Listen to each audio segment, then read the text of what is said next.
Greetings, Internet people. Ranting Ramsey here. How are you all doing today? Yeah, I know. I'm jocking the Archfiend's hat style. Happens every now and again. What I'm going to talk to you about today is kind of a little twofold. There's two things that I'm really going to talk about. There's the main issue that talks about an article that my wife emailed to me that I myself did not find. She found it for me. But that article actually touches on an issue that is kind of connected to other things that I've been thinking about making videos about lately. And so I'm going to kind of try to touch on both of those. And the main focus of the article that my wife had emailed to me is that in Pennsylvania there seems to be a frequency of people getting arrested and cited, both sent to jail and given tickets for profanity. And that is really just one of the most kind of screwed up things I have ever heard in my life. And as usual, I'll link you to the article so you can read what I'm talking about, because I'm really not going to draw too much directly from the article, except to say there's one little section that I'm going to read from that. But what's presented as the main problem in the article is the difference between profanity and obscenity. And as stated in the article, the argument goes something like this.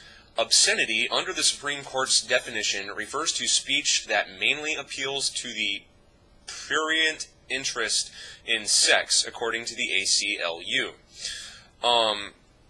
Really, if you think about it, this is a very valid argument, as there is clearly a difference between profanity and obscenity to anyone intelligent enough to understand the difference between a threat and a promise. To those unclear on the matter, the difference in both cases is the presence of intent. For example, saying motherfucker is profane. Saying I fucked your mother is obscene. That's I'll leave it to your imagination to come up with further examples. Hell, you could even put them in the comment section if you want to, if it'll make you happy. I don't care. Anyway, the point is that the difference between obscenity and profanity is not really the core issue that's really at stake as I see it.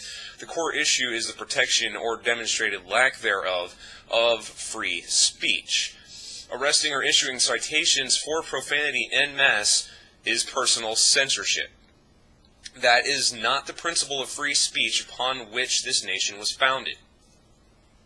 What we're talking about here is government intervention in personal interaction. Now, before the political zealots scream socialism, I want to point out that the legislation in question predates the Obama administration. Okay, so this was there and existing long before all the perceived problems that everybody seems to be screaming about now. This is legislation that predates November 2008. So, capiche?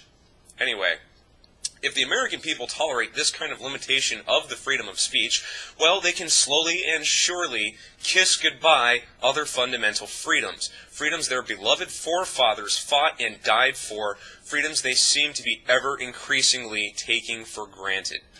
And that's the real bottom line here, is if you let them do this, they'll do more.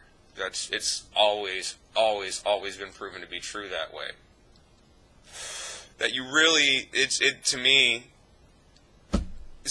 giving someone a ticket or something because they said something that is not polite is bullshit. That is one of the most flagrant examples I could see of what is exactly wrong when a government is trying to dictate how you are allowed to act in your interpersonal relationships. And that's just wrong. And if we accept and let that happen, it is the beginning of, as I just mentioned before, is the beginning of the disappearance of other fundamental freedoms that we take for granted, which freedom of speech is obviously one that we take for granted when we let things like this go on, which is why I'm thinking about finding out exactly which American rights group the article is talking about and seeing if I can make some sort of contribution, because I support their cause in this matter wholeheartedly. And to segue from this into the other subject that I was talking to about, tomorrow is May 20th, and that is the first annual Dra Muhammad Day. So any uploaders who happen to be watching this that feel strongly about the freedom of speech need to watch one or all of Thunderfoot's videos on the subject. One or more of the prominent ones is displayed now in the tops of my favorites page on my channel.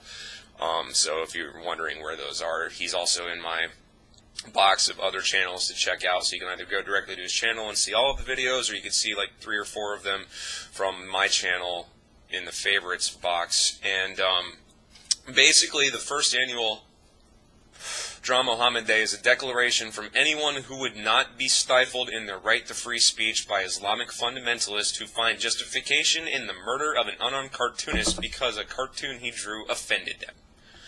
So that's the basic short and skinny of it. It's a little deeper than that. Thunderfoot's videos do a much more justice to the subject than I can, because he is quite more eloquent than I, and so I humbly suggest that you watch them, and if you're an uploader, participate. Even if you're not an uploader, use your MySpace, Facebook, anything that you use online, I strongly suggest participating in this, because it's basically a declaration that we will not let primitive screwheads scare us into revoking our right of freedom of speech. So I'm Ranting Ramsey. That's my rant. Remember, Dra Muhammad tomorrow. As much as possible, put it everywhere. Peace. Hey, did you get all that, man?